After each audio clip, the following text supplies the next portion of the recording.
La résolution de l'équation. Donc, on peut faire une résolution de manière extrêmement simple. Donc là, c'est très violent. Voilà, on va faire la chose suivante. On va donc écrire que V1, on a donc une équation du type VC égale à V1 plus V2. V1, c'est une équation différentielle sans second membre. V2, c'est une solution particulière de l'équation différentielle. Alors V1, on appelle ça une équation différentielle sans second membre. Ça veut dire que je prends mon équation RC d de VC sur dt plus VC de t égale à 0. D'accord? C'est ce que j'ai écrit ici. J'écris donc que V1 plus RC d de V1 sur dt égale à 0. Et puis je vais chercher donc à essayer de trouver une solution à ce terme. Et puis la solution, en fait, elle est relativement simple à trouver. Il suffit de se souvenir que d de V1 sur V1, d'accord, d de V1 sur V1, c'est rien d'autre que, devinez quoi? C'est marqué juste en dessous, la dérivée de ln de V1. Donc ln de x, on se souvient tous que on nous dit toujours que c'est égal à 1 sur x, mais en fait, c'est pas 1 sur x, c'est x' sur x. Et donc, grâce à cette connaissance, on va pouvoir écrire donc, on va réécrire l'équation, on va écrire dt moins dt sur rc égale à d de v1 sur v1, c'est ce qu'on écrit ici. Et on se reconnaît donc l'équation, et on peut donc en déduire que ln de v1, c'est rien d'autre que moins t sur tau plus alpha, avec alpha une constante, puisque c'est la primitive donc de dt sur tau. La primitive de dt, je rappelle que c'est t, tout simplement, plus une constante. On réécrit ça là en dessous, et on se rend compte donc que finalement, V1 de t va être du type k exponentielle de moins t sur tau. Maintenant, on a de la chance, si le signal d'entrée est une valeur constante, comme on a ici, par exemple égal à grand E, on peut avoir une chose très particulière, c'est que on peut se dire que lorsque le temps tend vers l'infini, et que tous les courants, les tensions se sont stabilisés, a priori, d de Vc sur dt est égal à 0. Et à ce moment-là, il reste Vc de t égale à E. Et voilà, c'est fini, on a déjà la solution. Alors on va montrer ici que on peut le rechercher donc en faisant donc la recherche de la solution particulière de l'équation différentielle. Donc on va essayer de résoudre V2 plus taux d de V2 sur dt égale à 0. Je rappelle que taux c'est R fois C. Donc la solution la plus simple est V2 égale à grand A. Alors comment il a fait pour trouver ça? En disant justement que d de Vc sur dt égale à 0, plus rien ne bouge. Et effectivement, je trouve que V2 égale à grand A égale à une constante, et donc d de V2 sur dt, effectivement, vaut 0, ça ne bouge plus. D'accord, on arrive effectivement à cette solution. Et on arrive à cette solution générale. Alors il y a plus simple, on peut faire aussi une autre méthode, qui sera vue un peu plus tard. D'accord, alors vous pourrez bien la trouver dans le document qui est sur mon intranet. Donc, que faut-il retenir du calcul précédent? Donc le résultat est bien de la forme a plus b exponentielle de moins t sur tau. Je reviens vite fait sur la page précédente. Juste pour être sûr, là vous voyez que j'ai mon V2 donc qui vaut donc grand E, et j'écris la solution générale, Vc de t égale à V1 plus V2, c'est égal à k exponentielle de moins t sur tau plus grand E. Donc c'est bien cette forme-là. D'accord, là j'avais un grand E, là j'avais un k pour b que je ne connais pas, et ce k, il faut encore le déterminer. Alors, on peut faire une résolution graphique de l'équation.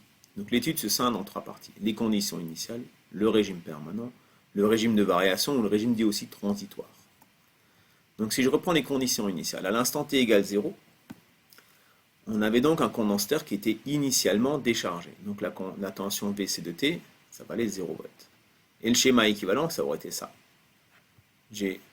Au moment à l'instant t égale 0, je me retrouve avec une tension VE qui vaut E, une tension Vc qui vaut 0, une tension VR qui vaut E, donc un courant I à l'instant 0 qui est très grand, qui vaut E sur R.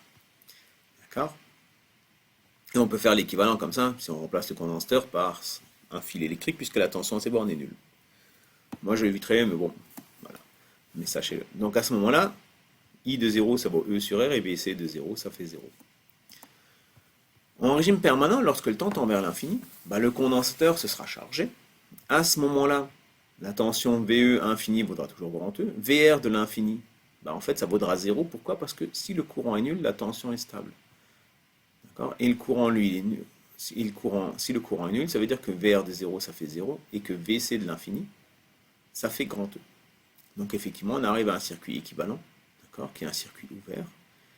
Et le condensateur est chargé à grand E, et on n'y voit plus rien. Et on constate qu'il n'a plus aucun effet.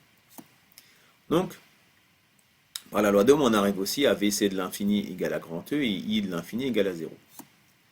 Donc en régime variable, par contre, donc c'est ce qu'on appelle le régime transitoire pour passer de l'étape initiale, donc à l'instant t égale 0, à la valeur finale qui est donc VC égale à plus l'infini, égale à grand E. Donc le temps tend vers l'infini. Donc à ce moment-là, on dit que le régime de variation correspond en quelque sorte au calcul mathématique précédent, en tout cas à la forme générale qui est du type VC de t égale à grand A plus B exponentielle de moins t sur t.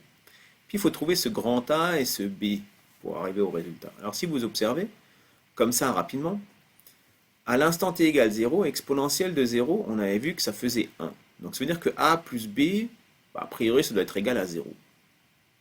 Et puis si je fais tendre le temps vers l'infini, mon exponentielle de moins l'infini, en fait, je me rends compte que ça fait 0.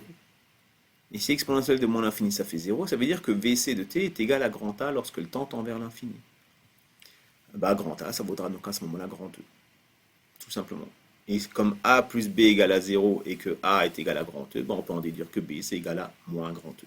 On va voir si c'est vrai tout ce que je viens de dire à l'oral. Je me suis amusé à le faire à l'oral, juste pour voir si vous arrivez à suivre. C'est pas sûr. Et on va l'écrire maintenant. Donc, appliquons les conditions. Alors, VC de 0, c'est A plus B exponentielle de 0, donc ça fait 1. Je me retrouve avec du A plus B. Bien sûr, VC de 0, ça fait 0, donc A plus B égale à 0. On applique le régime permanent. VC de l'infini, c'est égal à A plus B de exponentielle de moins l'infini, donc A plus B fois 0, ça vaut A. VC de l'infini, c'est E, donc A, c'est égal à grand E. On résout le système de deux équations à deux inconnues, et on obtient que A est égal à E, ça c'était déjà réglé, et que B, ça vaut tout simplement moins E.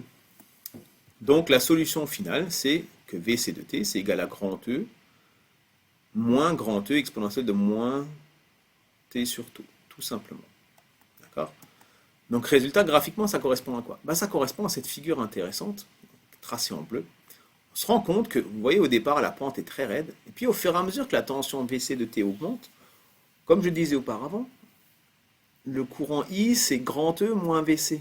Et donc, au fur et à mesure que la tension borne du condensateur augmente, je me rends compte qu'au fur et à mesure, en fait, la tension, donc le courant diminue. Si le courant diminue, je vais charger moins vite. Et résultat, je vois que tout doucement, ma tension VC va atteindre la valeur grand E au final. Et, en fait, dans la réalité, c'est pas tout à fait un grand E, mais c'est quasiment grand E à quelques pouillèmes près. Pouillème, c'est une unité extrêmement faible, c'est une valeur extrêmement faible. Mais vous voyez que la pente, au fur et à mesure, va diminuer, sachant qu'au démarrage, la pente va être très raide. Et cette pente au démarrage a une valeur particulière, elle vaut grand E sur tau. Donc ça nous permet de bien tracer le graphique. Donc avant de tracer le graphique bleu, on va faire la chose suivante, on va repérer tau sur le graphique, on va repérer grand E, on va tracer la droite qui passe par le point E tau et par le point 0, 0, et on fera démarrer la courbe en bleu avec cette pente-là. Et puis au fur et à mesure, donc on monte, et on arrive à ça. Sachant que à 5 fois tau, donc à 1, 2, 3, 4, 5, à 5 fois tau, on dit que la tension VC de t a atteint la valeur grand E. D'accord? À 5 tau, j'ai grand E, et je démarre à 0. On va voir que c'est le cas. Donc si je calcule les valeurs particulières, c'est ce qu'on va voir maintenant. Donc, on détermine l'équation de la tangente à l'origine, voilà, tac, tac, tac. Donc ça veut dire qu'on va déterminer la variation de la tension VC de t, donc la pente de VC de t, d de VC sur dt, à l'instant t égale 0. C'est ça que veut dire cette écriture intéressante. Si je fais mon petit calcul, je calcule d de VC sur dt, donc je reprends mon équation d'avant, je me rends compte qu'à l'instant t égale 0, elle vaut tout simplement grand E sur tau. D'accord? Donc cette tangente coupe l'axe horizontal, comme on vient de dire, et ça nous permet de faire un bon tracé. Donc je vous invite donc systématiquement à tracer cette pente à l'origine. Si dans un exercice théorique vous ne tracez pas la pente, votre tracé sera faux. Je vous le dis comme ça. À bon entendeur, il vaut mieux savoir comment faire. Donc pour la suite, à l'instant t égale tau, donc on se rend compte que VC de t, ça vaut 63% de E. Alors E correspond en fait à la variation de la tension VC de t. D'accord? Donc on a 63% de la variation. VC de t va atteindre 63% de sa variation puisqu'elle varie de 0 à grand E. D'accord? Alors après, on peut faire d'autres valeurs qui sont bien connues. Donc à 3 taux, on a 95%. Alors pourquoi est-ce qu'on retient bien 95? Parce qu'on dit que chez les électroniciens et chez les enfin chez les électriciens d'une manière générale, ils disent toujours que le système a atteint son régime permanent lorsque la valeur finale a atteint 5% de la valeur maximale prévue. Donc mon circuit doit varier de 0 à grand E. Bah, quand il atteindra 95%, il aura atteint donc, il restera 5% d'erreur. Et à ce moment-là, on dit que c'est bon. Et c'est pour ça que la valeur de 3 taux est très connue pour un circuit pour un circuit donc de type RC, ou un circuit ayant une équation différentielle d'ordre 1. On sait qu'à 3 taux, on a le temps de réponse à 5%. Donc 0,95 grand E. Puis à 5 taux, on se rend compte qu'on est à 0,99 grand E. Donc on dit que la charge est complète. D'accord? Avec 1% d'erreur, on ne se pose plus de questions. D'accord? Et on arrive donc à ces trois valeurs. Alors vous voyez comment on fait le tracé? La pente à l'origine, la variation qu'il fait, et on fait le repérage. Alors moi je repère donc le point taux. Je sais que je suis à l'instant t égal taux, je serai supérieur à la moitié. D'accord? Et je sais qu'à 5 taux, je suis arrivé. Donc ça me permet de toujours bien tracer mon graphique. Si maintenant on passe à l'étude du courant, donc ça on va voir que a priori mon courant, d'après ce qu'on a raconté, si je reviens en arrière juste pour vous montrer, puisqu'on va atteindre l'analyse du courant, donc si la tension VC de T augmente comme ça veut dire que mon courant a priori au départ va être très très grand, il vaudra grand E sur R, et puis au fur et à mesure que la tension VC augmente, au fur et à mesure ce courant diminue. Donc ça devrait être un truc, un espèce de pic comme ça qui monte et puis qui descend. C'est une figure symétrique à la figure bleue. Alors on va voir que c'est vrai. Donc l'étude du courant. Donc l'étude du courant, on peut écrire que VE c'est égal à R I de T plus VC de T. Et à ce moment-là, écrire que I de T c'est tout simplement E moins BC sur R. Et c'est ça la méthode la plus simple, je vous le dis honnêtement. Et on se rend compte que ça vaut donc grand E sur R exponentielle de moins T sur T. C'est la méthode la plus rapide. Donc, il y en a qui va cesser à la dérivée histoire de rigoler. Donc on écrit que I égale à CD de VC sur DT, parce qu'il y a toujours des gens un peu, on va pas dire des masos, mais ils aiment bien un peu s'amuser. Donc ils vont écrire leur petite équation. On écrit l'équation donc du courant en calculant la dérivée. Et puis on se rend compte en faisant les simplifications qu'on arrive exactement à la même équation finale. Mais en étant passé par une dérivée. Ah bon, donc les gens se font plaisir, c'est leur dada. Donc dans tous les deux cas, à l'instant t égale 0, I vaudra E sur R. Donc c'est ce qu'on disait. Et puis lorsque le temps tend vers l'infini, le courant sera nul. Et graphiquement, on obtient donc cette valeur, ce graphique effectivement, où le courant va être le symétrique de la figure de la charge, de la tension borne du condensateur. Donc plus le temps avance, plus le courant va aller en diminuant, et plus la tension baisse.